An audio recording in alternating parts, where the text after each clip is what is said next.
oitavo ano, tudo bem com vocês? Sejam bem-vindos à videoaula de hoje. Primeiramente, eu gostaria que vocês anotassem em seus cadernos as informações referentes ao cabeçalho, colocando o nome da Escola Terra Mater, a data da aula de hoje, quinta-feira, dia 16 de julho, o conteúdo que nós estamos estudando, já estamos finalizando, são gêneros narrativos. A habilidade consiste em distinguir as características dos gêneros narrativos que nós estudamos até o momento: conto, crônica e relato pessoal. Você já consegue elencar as principais características de cada um desses gêneros narrativos que nós estudamos? Conto, crônica e relato pessoal?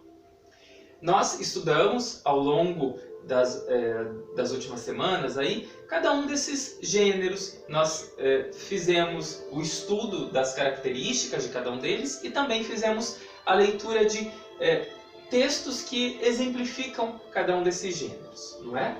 Então nós temos aqui o conto. Ele tem como natureza da criação da artística ser um texto ficcional, fruto da imaginação criadora do autor.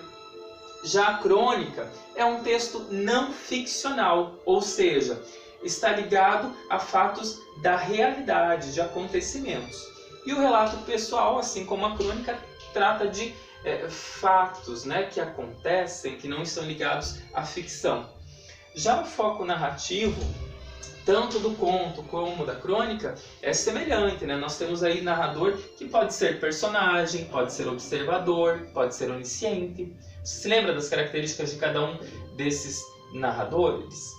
Nós sabemos que o narrador personagem ele participa da história, enquanto o observador não. Ele apenas conta, né, aquilo que ele vê sem participar da história. E nós temos o narrador onisciente, que é um narrador que conhece não só os fatos, mas também os sentimentos, as emoções, os pensamentos das outras personagens. Diferentemente do conto e da crônica, o relato pessoal tem como narrador o tipo personagem, ou seja, né, ele está relatando fatos que aconteceram com ele mesmo. A temática dos contos ela é bastante complexa, bastante profunda. Já a crônica trabalha com fatos simples, ligados ao cotidiano, ao dia a dia das pessoas. E o relato pessoal tem temas variados, escolhidos segundo as experiências de vida marcantes do autor, não é? E conversando um pouquinho mais sobre o conto, né, para nós relembrarmos. O conto ele é um dos mais tradicionais gêneros literários e um dos mais lidos pelo público na atualidade, né? Por ser curto, né? Esse tipo de texto tem alcançado cada vez mais espaço, não só em livros, como também nas redes sociais e blogs, né? Espalhados aí pela internet. Os contos, eles apresentam temas complexos, profundos, que relatam ali situações da existência de vida em sociedade, né? Como eu disse, são histórias profundas. O conto ele pode ser definido como uma narrativa curta, com um único conflito, né? Isso significa que nessas histórias existem poucos personagens, o tempo e o espaço são também reduzidos ao essencial. E além disso, o enredo, que é a sequência de ações pelos quais os personagens passam, é marcado pela existência de um único acontecimento relevante, né? Então isso faz com que essa história seja curta, né? Então, de forma geral, os contos apresentam apenas um clímax, né? Que é aquele momento de maior tensão da narrativa.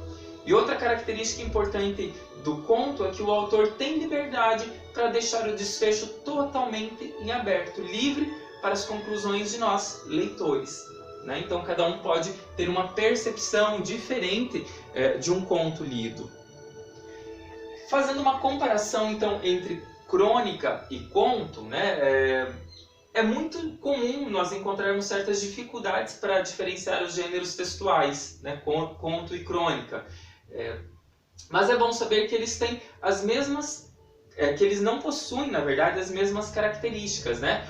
O conto, como eu já disse, é uma narrativa curta e único conflito no enredo. Já a crônica, né, por outro lado, é um gênero discursivo que busca relatar o cotidiano, né, e está ligado a fatos, né, acontecimentos presentes, por exemplo, em matérias jornalísticas, né?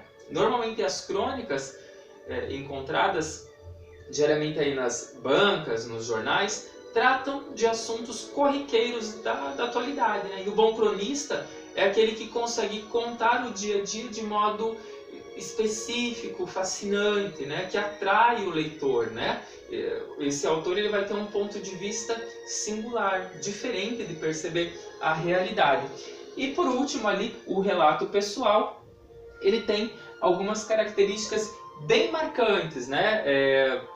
Ele também pertence como a crônica e o conto ao campo da linguagem que é denominado artístico-literário, porque tem uma preocupação com a estética, com a expressividade das palavras. E esse gênero, né, recebeu o nome de relato pessoal porque a justificativa, na verdade, é bastante simples, né? Trata-se de uma narrativa que é feita em primeira pessoa, em que o autor se faz presente para relatar um ou mais acontecimentos marcantes em sua vida.